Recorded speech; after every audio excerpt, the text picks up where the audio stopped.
Hello, my name is Jacob Stidham, and this is the Data Action Plan for EDTC 315.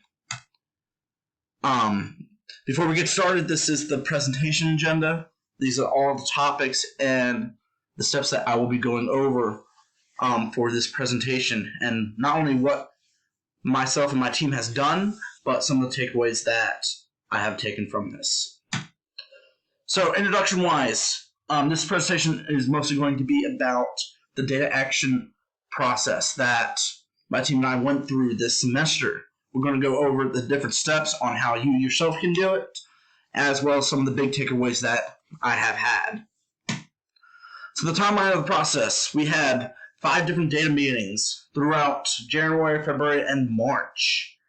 And with each meeting, we went through a different step of the data action process that I'll be showing you here. So, meeting information. We mostly met on Mondays for each meeting. We communicated over text and email and met over Zoom. And the time usually spanned between 30 minutes to 2 hours, depending on what we were doing and what steps we were on. The team was myself and Larissa, and we worked together and split the work equally. And we usually rotated different roles as we went through each step. So the first step that we did was student data. So this was done during data meeting 1, and we first took a look at the student data. We also developed a standard and objectives for the data in order to make it more sense for us when visualizing the data. We also made charts to help visualize the data. But pretty much, we also averaged the assignments for each of the objective in order to kind of get a better understanding of whether each student was meeting the objectives and the standard or not. The best way that we did this was that we incorporated the Notice and Wonder protocol.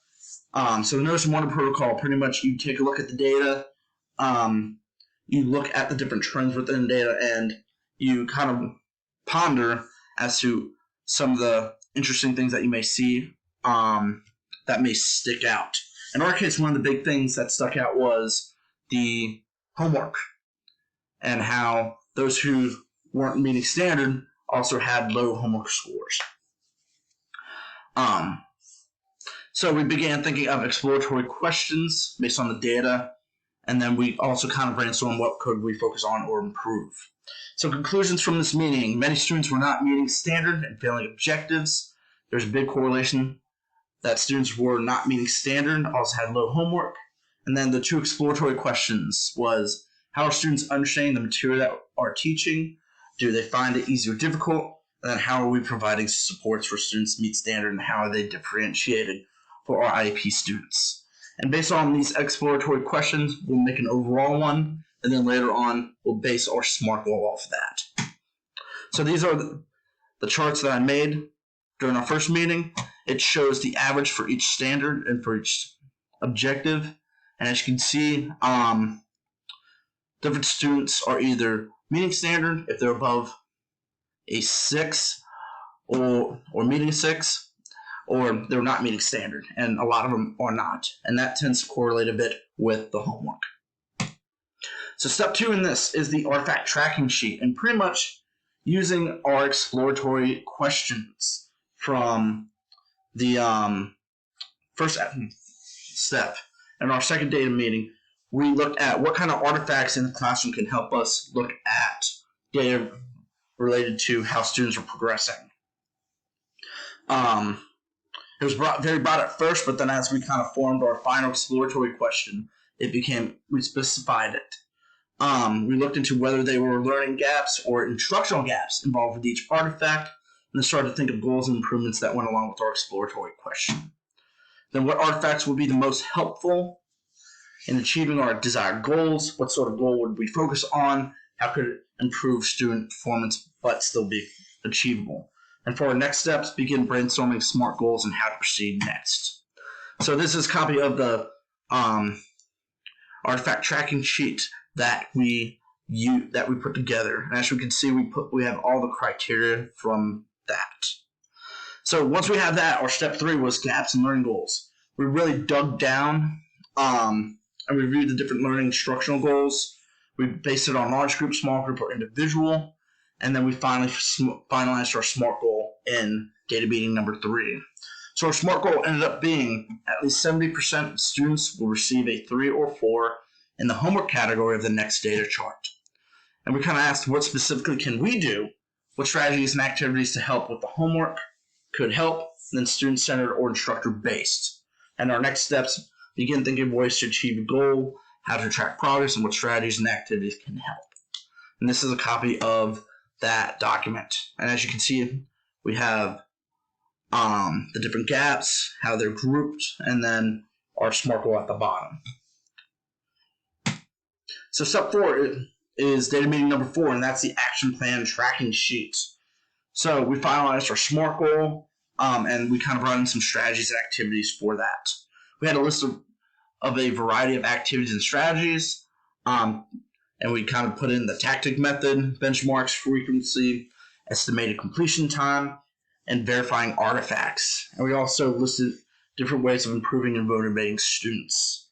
So our conclusions was that we were eager to see how the results would go, what would we do if we were successful, and then what would we do differently if it was not.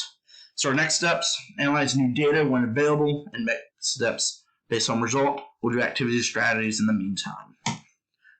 So again, this is our exploratory question and our goal.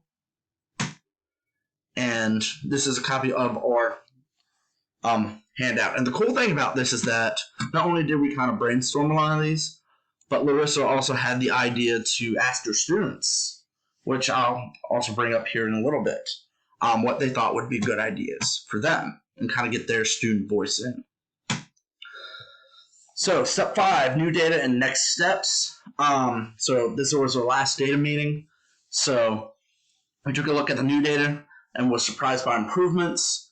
Even though all 4 goals weren't essentially met, we still were happy about the progress. So we began thinking of next steps and where to go and how to go. So pretty much, how can students improve, and then how can we improve what we're doing? And then we began reflecting on data process and what we have learned and accomplished. Conclusions: those students, like I said, the homework didn't really improve, so not all our goals were met. We were happy that students were succeeding, and that we could take it as a sign that they were understanding assignments and content. And then a few students were still not meeting standard based on the test and project. So our next step was to focus on the students who did not meet standard and how to support them even further. And that is where we ended our data process, or restarted in this case. So some takeaways. In applying new technology, I learned a lot about how technology can help, especially with data. I got better with Excel and Google Sheets. Student practices and presentations got better.